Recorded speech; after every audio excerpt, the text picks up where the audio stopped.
It's the Bulls Podcast, episode 19. Hey, Chicago Bulls fans! It's time for your Bulls Podcast. Here are your hosts, Marcus Couch and Wise Black.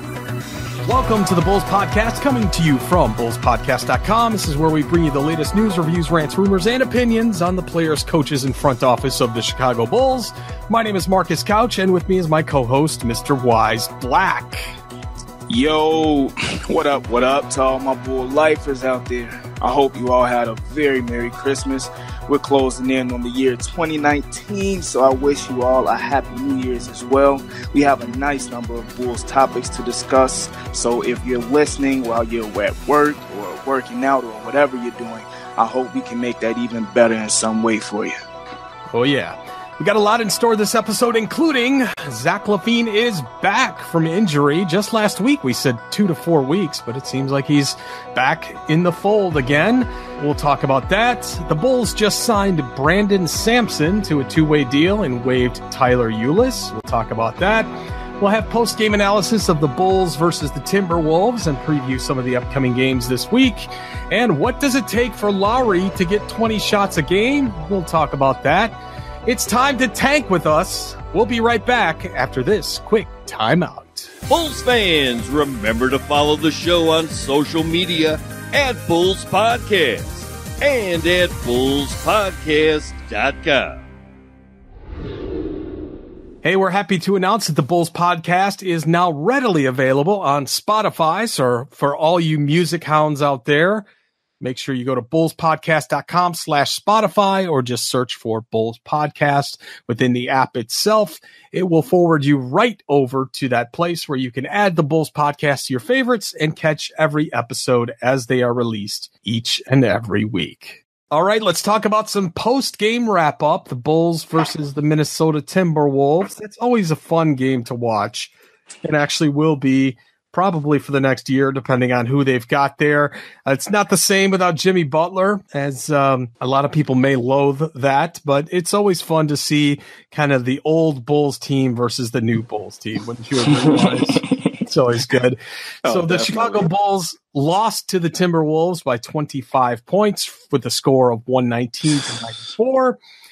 Derrick Rose, Taj Gibson, Luol Deng, and Tibbs as they return to the UC with cheers and fond reminders to the fans on how good we actually used to have it. At one point in the game, with Rose on the free throw line, the UC actually erupted with MVP chants, bringing a visible smile to Derrick's face.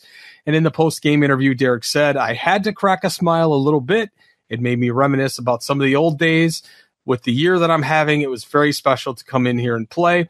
He also alluded to the fact that the future is never set in stone and the possibility of him returning to Chicago is always in the cards in the future, at least in his mind. Maybe not that on management, but at least in his mind, he's got that in the back of his head. As for the Bulls' performance, Zach LaVine led all scorers with 28 points in 26 minutes. Jabari Parker has recovered from his, quote, illness, but was once again benched due to Coach Jim Boylan's decision. Quite honestly, it's unlikely that we're ever going to see Jabari play in a Bulls uniform again. In terms of Minnesota, Derrick Rose had 24 points in 38 minutes. Karl Anthony Towns poured in 20 points and 20 rebounds in 24 minutes. Wiggins chipped in with 14. Taj Gibson had 16. So, Wise, what was your reaction of this game? I was happy to see Derrick Rose back in action in the United Center, doing his thing, looking like the Derrick Rose of old. That was special to see, especially when he got those MVP chants. Like I was all smiles for my man. But no, looking at this game, it just shows that we have such a gaping hole on the scoring end. Like, for some reason, like I go to the second quarter when Zach LaVine came in and he poured in, I believe it was 14 points in that one quarter. Then he sat, I believe, midway into the second quarter. Before he came in, we were down around like 12 to 14 points. I know it was double digits, but by the time he sat, we were only down 6. Zach LaVine brought us back into the game. Yet, by the time halftime rolled around, the score was 37-60. Like, they absolutely slaughtered us once Zach sat, because no one could put the ball in the basket, man.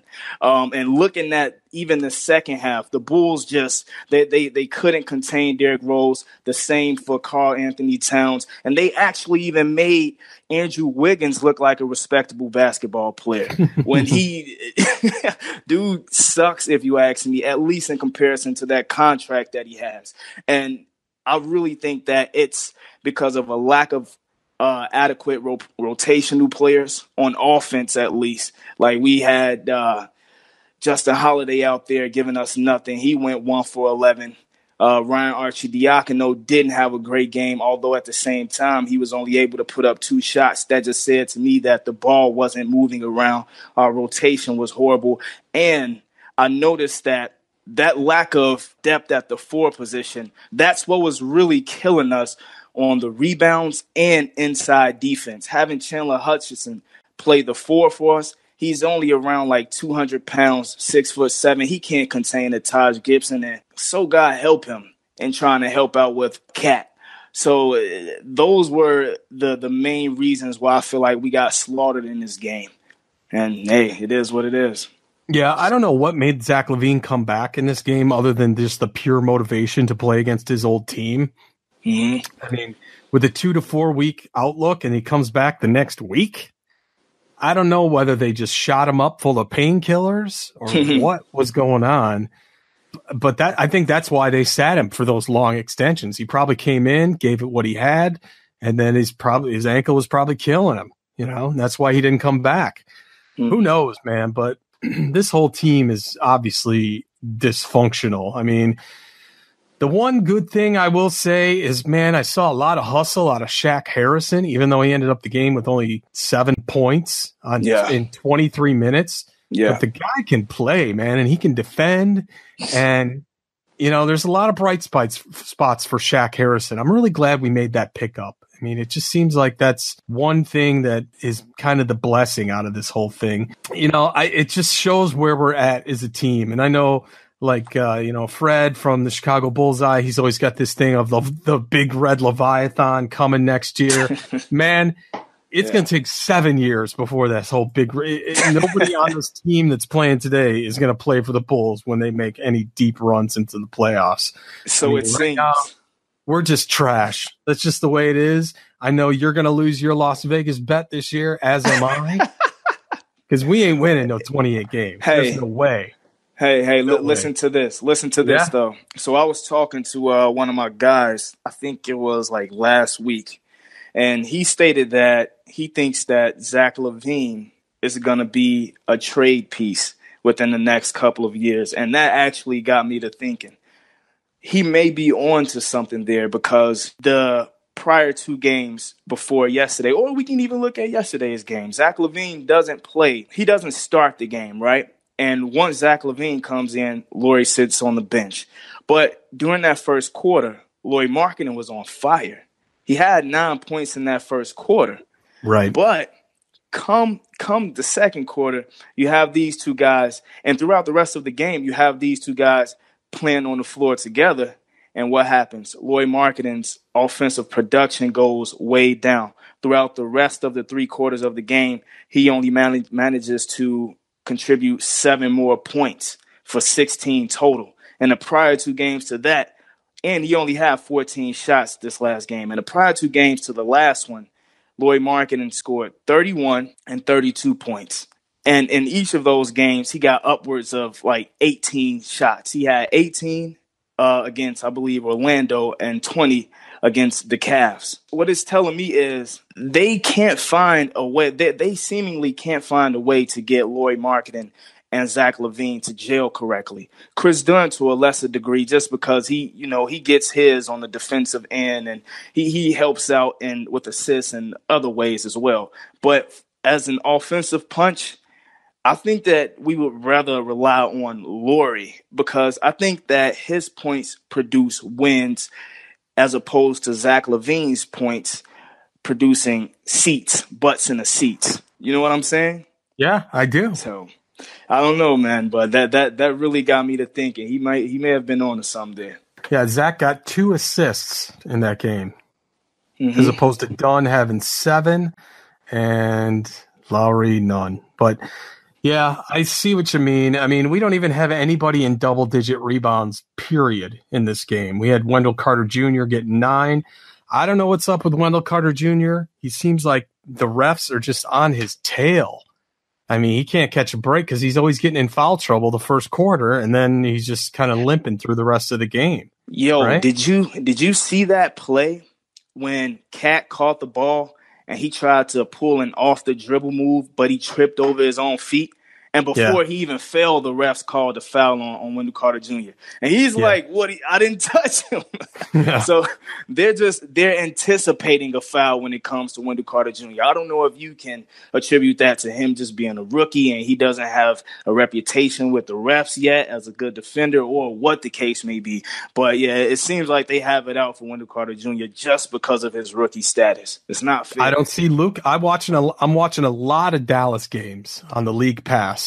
Just to see what they're up to. I don't see Luka getting in foul trouble like that. I don't see Bamba getting in foul trouble like that. I don't see any of these guys getting in that kind of trouble.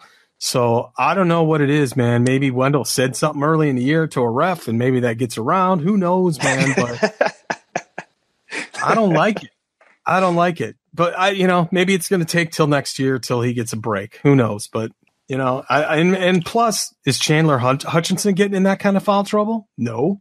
Nah, not really. I don't know, man. So in terms of, the whole game, it was obviously a disappointment, but getting to see Derrick Rose and Taj Gibson and the guys, it's actually kind of a treat. Next week, we've got games against Washington, Toronto, and Orlando. The Toronto game is going to be a bloodbath. We are going to get our ass kicked that game. There's no way we're going to even compete in that one. The only game that we got a real chance at would be Orlando, which I don't know about you, man. It seems like we're playing Orlando every other day for some reason. I'm really sick of seeing them, and I'll be glad when we're done with Orlando. We're 1-1 against them already, right? I think we already played them twice. At least. Man, I'm tired of seeing Orlando. I don't like their players. It's just not a fun team to watch these two play in that matchup. But what are you going to do? Okay, so let's move on. We got some Bulls injury updates. Zach LaVine obviously made his comeback, but still in this game, he did look to be visibly limping throughout different portions of that Minnesota game. We haven't heard any progress in terms of Bobby Portis and his own ankle injury. Hopefully he comes back soon and can finish the second half of the season with strong form. Otherwise, man, I think Bobby was kind of a fool for turning down that contract offer, and he's going to probably lose out on millions of dollars because of his injury status this year, wouldn't you say? Yeah, definitely. You have this trend of guys betting on themselves nowadays, especially them seeing – a lot of players are seeing – mediocre to average players get paid big dollars. So I understand why guys want to bet on themselves. It's just the fact that no one expects themselves to get injured, right? Like you don't expect to get injured. So you really want to just come in and try to work your hardest to get your money. And that was the case with Bobby Portis. But I think you're right. I think he should have taken that contract, but how could he have known, Yeah, and I'm serious about this. I think Bobby is better off going to a different team. I really do. Would you want to stick around to this trash heap? Of course, not me personally, but I mean, I like Bobby. I do too. Like Bobby. I would want to keep him on our bench, man. Not as a starter, but I really like the tenacity that Bobby Portis plays with. Plus he's a stretch forward too. Not a lot of teams have those these days. So I appreciate Bobby Portis. Yeah. I bet you I would love to see Bobby play for the Lakers or the Golden State Warriors. Whoa. Now, yeah, expect teaming up with LeBron. That probably would take his game up a few notches. The Warriors as well. I wouldn't want to see that. Yeah, it seems like he might be better with a West team than the grind and bang version of the East, Maybe. Yeah. Who knows? All right, we got a lot more coming up on the show. We're going to take a quick break and be right back after this. All right, I want to remind you, subscribe to this show. Remember, we're a pretty new show still. We do need all of your support in social media. We made it super easy to find us with some special redirect links that I put together. Here's where they are. Twitter is bullspodcast.com/Twitter. Facebook, our Facebook group is at bullspodcast.com/Facebook. We really need your help there. So if you're in Facebook, come on in, join the conversation. Right now, we only got like 20 people in the group, which is really surprising given how many downloads to the show that we get. So if you're in Facebook, just go to bullspodcast.com/Facebook and just ask to join the group. We're happy to let you in. YouTube is bullspodcast.com/YouTube. Instagram, bullspodcast.com/Instagram. And by the way, our name on all those is just at Bulls Podcast. So that's an easy way to find us too. And at a minimum, we'd love to see you on YouTube and Facebook because we got some pretty cool things that are going to be happening regularly starting in a few weeks on YouTube that I'm going to be putting together called the Chicago Bulletin, which is going to be cool. I'm going to do kind of what you're doing, Wise, on YouTube, just giving some quick post-game analysis and some rumors and things like that. I just figured I'd take a couple minutes each day and put some things together. So check that out. In terms of subscribing to the audio version of the podcast, for Apple Podcasts /iTunes, you can go to bullspodcast.com/Apple, bullspodcast.com/Stitcher if you want to hit us up on Stitcher. And again, for Spotify is bullspodcast.com/Spotify. And with that said, let's go into some of the new things that we got going on here with the Bulls. The Bulls just signed Brandon Sampson to a two-way contract and dropped Tyler Ulis. Sampson is a 6'5" guard, weighs about 184 pounds. He went undrafted in the 2018 NBA draft after playing for 3 seasons at LSU, which would put him right in there with Ben Simmons and Antonio Blakeney. He played in 18 games and started all 18 for the Rio Grande Valley Vipers of the NBA G League, averaging 17.6 points, 4.8 rebounds, and 4 assists in about 35 minutes a game. I don't know who the Rio Grande Valley Vipers are as far as what team that is. At LSU, Sampson played in 85 games and had 40 starts from 2015 to 2018. Over his career with the Tigers, he averaged 8 points, 2.3 rebounds, and 1 assist, scoring a career-high 24 points twice in the 2016-2017 season. He is from Baton Rouge, Louisiana, and was named Mr. Basketball for the entire state of Louisiana in 2015. He's going to wear number 44 for the Bulls. In terms of Tyler Ulis, he really didn't get much time as a Bull, and we're probably not going to miss him by this team at all. And with the luck of the Bulls, he's going to turn into another Spencer Dinwiddie and go be killing the team somewhere else. Who knows? So have you had a look at Brandon Sampson, and if so, what's your opinion on him? I really like that he's a big guard. Doesn't he play the point, or is it the two? I think he's universal. Very nice. I like the fact that the Bulls are really keying in on these bigger guards because we can use all of the help on defense that we can get and obviously rebounding. So I really like them picking this guy up. Hopefully he has a bit of the Shaq trait and comes in with the superb hustle and, does all of the right things out there on the floor. I haven't seen much of this guy, on the court. But looking at the tangibles, his size and all of that, and listening to some of his college stats, he seems like he can be a pretty decent prospect. So hopefully we get a gem. And if I'm Cameron Payne right now, I'm going to ask my landlord for my security deposit back pretty soon because it seems like he's out of here. We are stocking up on guards, and Cameron ain't in the mix. Yeah, he's out of rotation too, so it's not looking good. Yeah, I'm going to miss him because I just put together all these Tank Commander graphics for Cameron Payne. So, your man Felicio's still here. You still got Brazilian marshmallow. We can't trade him. Want to trade him. Hey, I hope Felicio doesn't listen to this show because if he did want to come on before, he's not going to want to now. No, I don't care. Doesn't speak good English anyway. I don't need him. All right. All kidding aside, we are going to talk some trade scenarios, and we're going to do that right after this quick timeout. I've got something new that I've talked about the last couple weeks. It's bulls.fm. It's a website that I put together. It's a great network of all of the different independent Chicago Bulls podcasts that are out there. So just go to bulls.fm in your browser. We're going to have a live streaming audio channel pretty soon. But in the meantime, here's who I've got as far as a lineup. We've got us, the Bulls podcast. We got Bulls Gold with Edward Schuler. We got Bulls HQ, Chicago Bullseye with C Red Fred, Ball on Bulls with Big Dave and Chris, who we've had on the show, the Bulls Beat with Doug Bonus, and the Big Red Bus, which is with Doug and Fred at the same time. So all the shows get automatically updated every hour, so it checks everybody's feed every single hour, so you're guaranteed that the site is always going to be 100% current with everybody's podcast. So you can enjoy the best Bulls podcasts wherever you happen to be at any time. So check it out at bulls.fm. All right, let's talk some Chicago Bulls trades. And there's some very interesting ones that have been kicked around lately. Not just our trade machine trades. It seems like everybody's discovered the trade machine lately, at least on some of the Facebook groups that I'm in.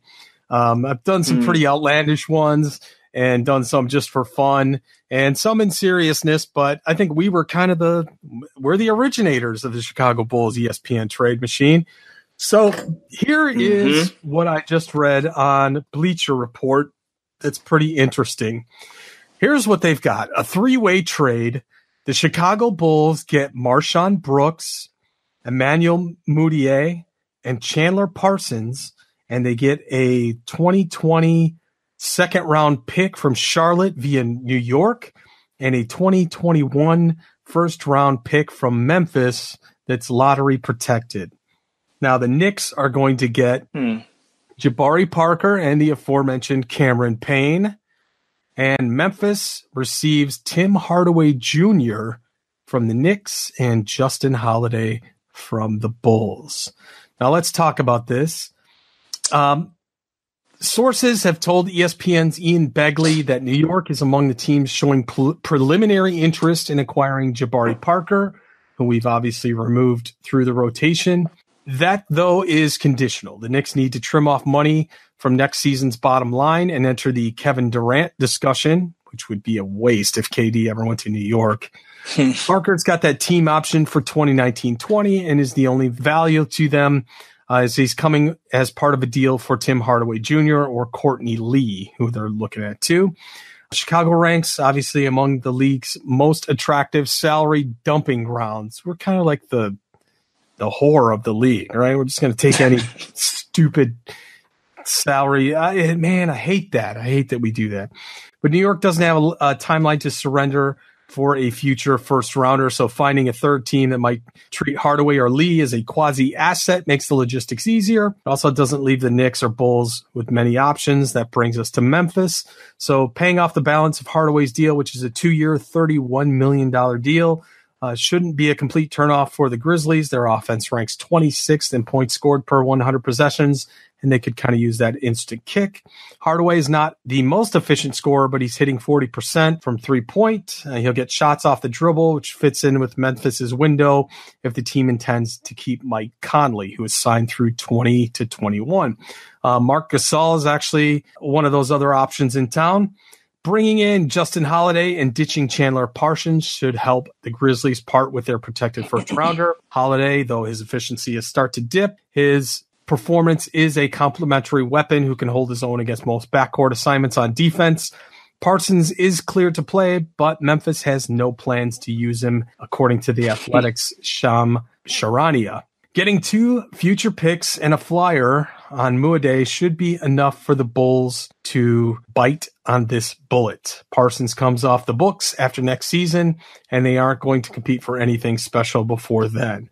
As for the Knicks, jettisoning Hardaway arms them with Kevin Durant money in free agency plus a lot more. What's your impression of this whole scenario? I'm not mad at getting Marshawn Brooks. I think that he's a pretty solid player. Plus, he'd address the 3 spot for us. And also, the first round pick sounds very interesting as well. And it does get the loose ends off of our team in Jabari Parker and Justin Holiday. So it's not a bad trade. I actually think that Justin Holiday going to Memphis would be really good for them. As a matter of fact, wait, let me backpedal. Didn't you say that we would get Chandler Parsons? So yeah, let me say. So here it is again. We get Marshawn Brooks, Moutier, and Chandler Parsons. Second round and first round picks. Yeah. Okay.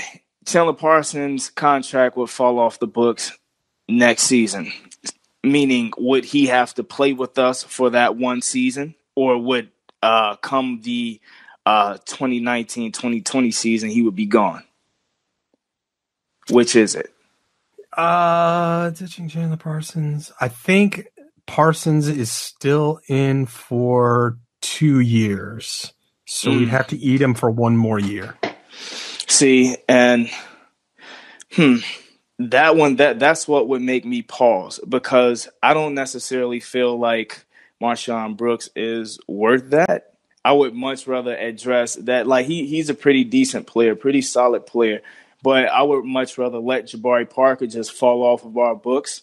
Robin Lopez and a number of other players are falling off come next year as well. So I'd rather just have that salary cap and try my chances at trying to sign a free agent or something of the sort. Like I feel like that would be at least, which we know not a lot of free agents, necessarily flock to Chicago for talent reasons and front office reasons, I'm sure. But I still would try my chances at that before having Chandler Parsons for 2 more years and eating that horrible contract that he has. Marshawn Brooks, like I said, is a pretty decent player, but not worth that. Not for me. Me neither. I hate this trade. I don't want any draft picks. I say this, if you want to take those away, as far as those things from us and make us eat some of the other contracts, fine. You got to take Felicio. Somebody's got to take Felicio. Right.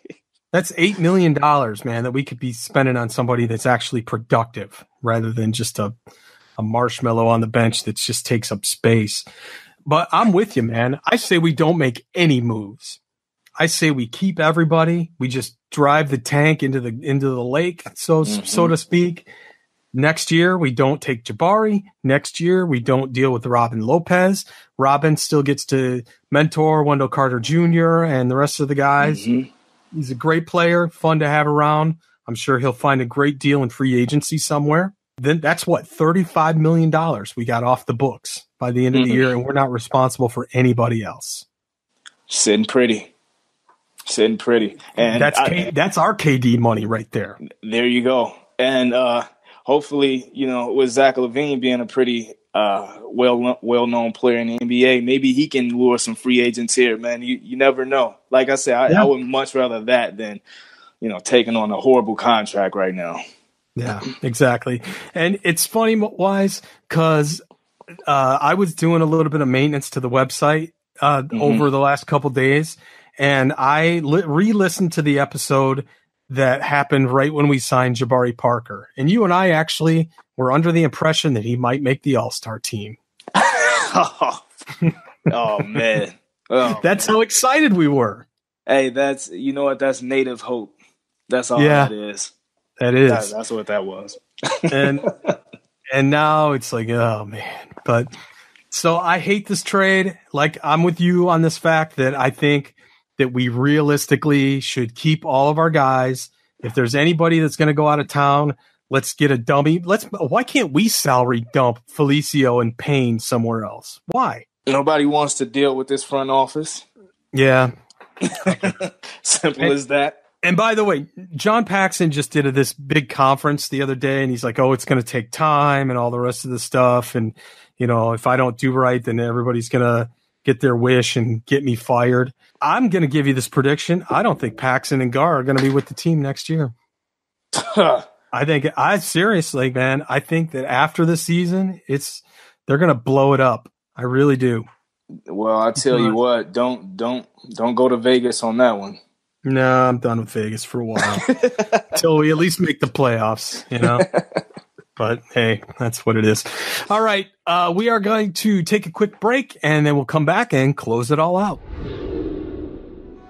All right, that's going to do it for us this coming week. Once again, we have games against Washington, Toronto, and Orlando. We're going to be back to you next week and give you the complete post-game analysis. Also, remember, you don't want to miss Wise on his channel on YouTube. He breaks down every game right after the game, so you get to see Wise in his Chicago Bulls war room that he's got. Nice backdrop that you got there. Wise, what's your closing thoughts for this particular episode? I think it was a very, very informative episode. I really had fun doing this one.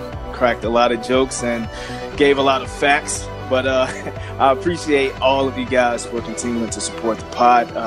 If you haven't subscribed yet, please do so at Bulls Podcast on Apple and Spotify.